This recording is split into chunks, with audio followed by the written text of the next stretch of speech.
పచ్చి మామిడికాయతోటి జామ్ ఎలా తయారు చేయాలో ఈరోజు వీడియోలో నేర్చుకుందాం. Hello friends, welcome back to the channel. మన ఛానల్ ఫస్ట్ టైం చూస్తున్నట్టయితే సబ్స్క్రైబ్ చేయండి, లైక్ చేయండి, షేర్ చేయండి. ఇంకా వీడియోలోకి వెళ్ళిపోదాం. ఈ పచ్చి మామిడికాయలతోటి జామ్ తయారు చేయడానికి ఇక్కడ నేను ఒక 4 మామిడికాయలు అనేవి తీసుకున్నాను. ఈ సీజన్లోని మనకి మామిడికాయలు విరివిగా దొరుకుతూ ఉంటాయి. ఏ మామిడికాయతోటైనా కూడా ఇలాగా పచ్చి మామిడికాయ జామ్ తయారు చేయవచ్చు. మామూలుగా మనం మామిడికాయ జామ్ని బాగా పండిన మామిడి పండుతో తయారు చేస్తాము. అలా కాకుండా ఇలాగ పచ్చి మామిడికాయతో కూడా జామ్ తయారు చేస్తే చాలా టేస్టీగా ఉంటుంది. పుల్ల పుల్లగా, తీయగా చాలా డిఫరెంట్ టేస్ట్ ఉంటుంది. మామిడికాయల పైన ఉన్న స్కిన్ అనేది తీసేయాలి. మామిడికాయలను బాగా కడిగి తీసుకుని ఇలా స్కిన్ అనేది తీయాలి. ఇక్కడ నేను చూపిస్తున్న ఈ మామిడికాయలు చాలా పుల్లగా కూడా ఉన్నాయి.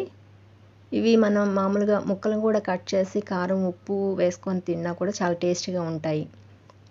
సో ఇలా మామిడికాయలన్నిటి పైన ఉన్న స్కిన్ అనేది తీసేసిన తర్వాత ఇలాగా వాటిపైన ఉన్న చివరి అంచులు కూడా కట్ చేసి తీసుకోవాలి.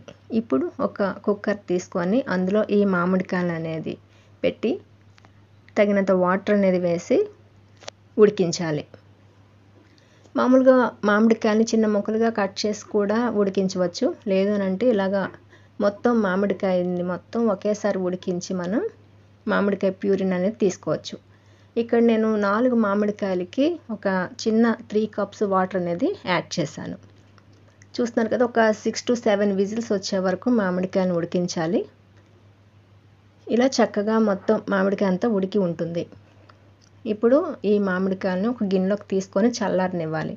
వాటర్ అనేది ఎక్కువ యాడ్ చేయకూడదు. మామిడికాయలు ఎన్నైతే తీసుకుంటున్నామో దానికి తగినంత మామిడికాయలు ఉడకడానికి మాత్రమే వాటర్ అనేది తీసుకోవాలి. ఇక్కడ చూస్తున్నారు కదా, బాగా మామిడికాయలన్నీ బాగా ఉడికి ఉన్నాయి. ఇప్పుడు టెంకలను అనేది సెపరేట్ చేయాలి. మామూలుగా నేను ముందు చెప్పినట్టు ముక్కలు కట్ చేసి తీసుకున్నా పర్వాలేదు. లేదు అని అంటే ఇలాగ మామిడికాయ మొత్తం కూడా ఉడికించి ఇలా గుజ్జును అనేది తీయవచ్చు. సో నాకు ఇదే ఈజీ ప్రాసెస్ అనిపించింది. సో మొత్తం ఏది వేస్ట్ అవ్వకుండా మనకి నీట్గా వస్తుంది. సో ఇలాగా మామిడికాయ మొత్తం ప్యూరిన్ అనేది తీసుకోవాలి. మనం తయారు చేస్తుంది పచ్చి మామిడికాయ కాబట్టి ఇది చాలా పుల్లగా ఉంటుంది. దానికి తగినంత స్వీట్ అనేది యాడ్ చేయాలి మనం. ఇలా గుజ్జు మరీ కొంచెం గట్టిగా ఉందనుకుంటే ఒక్కసారి మిక్సీ జార్లోకి ఈ మామిడికాయ గుజ్జును అనేది తీసుకొని గ్రైండ్ చేసుకుంటే మెత్తని పేస్ట్గా అవుతుంది. ఇంకెటువంటి గడ్డలు లేకుండా చాలా స్మూత్ పేస్ట్గా తయారవుతుంది. మనం మామిడికాయను ఉడికించాం కాబట్టి లైట్ గ్రీన్ కలర్ నుంచి ఇలా ఎల్లోయిష్ కలర్లోకి వస్తుంది. అయినా పర్లేదు, పచ్చి మామిడికాయ టేస్టే ఉంటుంది ఈ జాముకు కూడా. ఇలా తయారు చేసిన ఈ మామిడికాయ ప్యూరీని మెజర్ చేసి తీసుకోవాలి. మామిడికాయ ప్యూరీని 1 కప్పు మెజర్ చేసి తీసుకుంటున్నాను.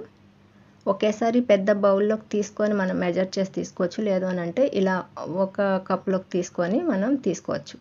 ఈ మామిడికాయ గుజ్జుని ఒక ప్యాన్లోకి తీసుకోవాలి. అలాగే మిగిలిన మామిడికాయ ప్యూరిన్ కూడా మరొక కప్లోకి మెజర్ చేసి తీసుకుంటున్నాను. ఇలా 2 కప్స్ మామిడికాయ ప్యూరీ అనేది వచ్చింది.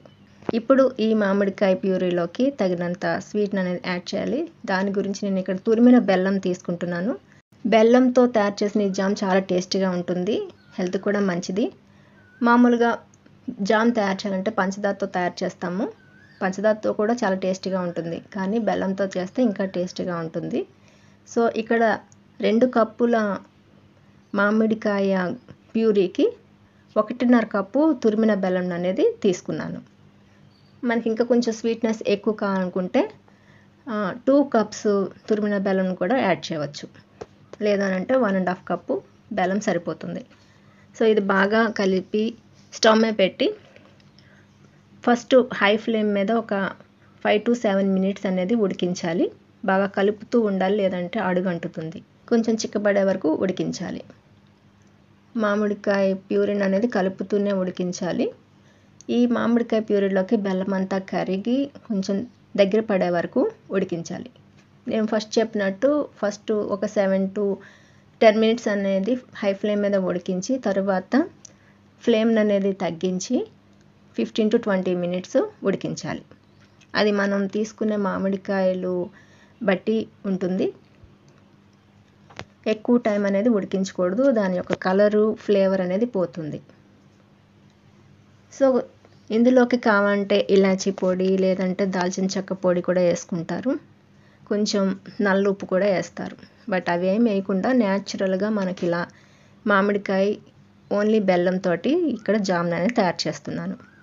చూస్తున్నారు కదా, ఇది కొంచెం కలర్ చేంజ్ అవుతుంది, ఎక్కువ కలర్ అనేది చేంజ్ అవ్వకూడదు.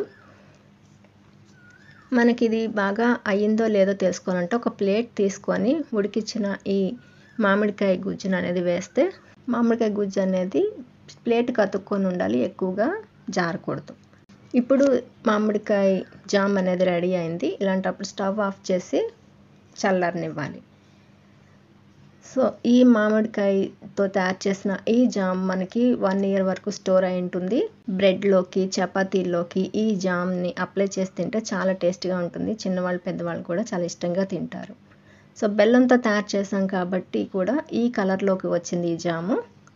మనకు కావాలనుకుంటే గ్రీన్ కలర్ కావాలనుకుంటే గ్రీన్ కలర్ ఫుడ్ కలర్ వేసి కూడా మనం తయారు చేయవచ్చు, పచ్చి మామిడికాయతో తయారు చేస్తున్న ఫీల్ రావాలనుకున్నప్పుడు. బట్ ఇక్కడ ఎటువంటి ఫుడ్ కలర్స్ కెమికల్స్ యూస్ చేయకుండా తయారు చేసాము. ఇలా తయారు చేసిన ఈ పచ్చి మామిడికాయ జాముని ఇప్పుడు ఒక గ్లాస్ జార్లోకి తీసుకోవాలి. ఇక్కడ ఈ గ్లాస్ జార్ కూడా చాలా పొడిగా ఉండాలి, ఎటువంటి తడిగా ఉండకూడదు. కొంచెం వేడిగా ఉన్నప్పుడే ఈ జామున్ అనేది గ్లాస్ జార్లోకి తీసుకోవాలి, లేదని అనుకుంటే గడ్డ కట్టేస్తుంది. పచ్చి మామిడికాయ జామ్ రెడీ అయింది. ఫ్రిడ్జ్లో స్టోర్ చేసుకుంటే మనకి 1 year వరకు స్టోర్ అయి ఉంటుంది. Thanks for watching.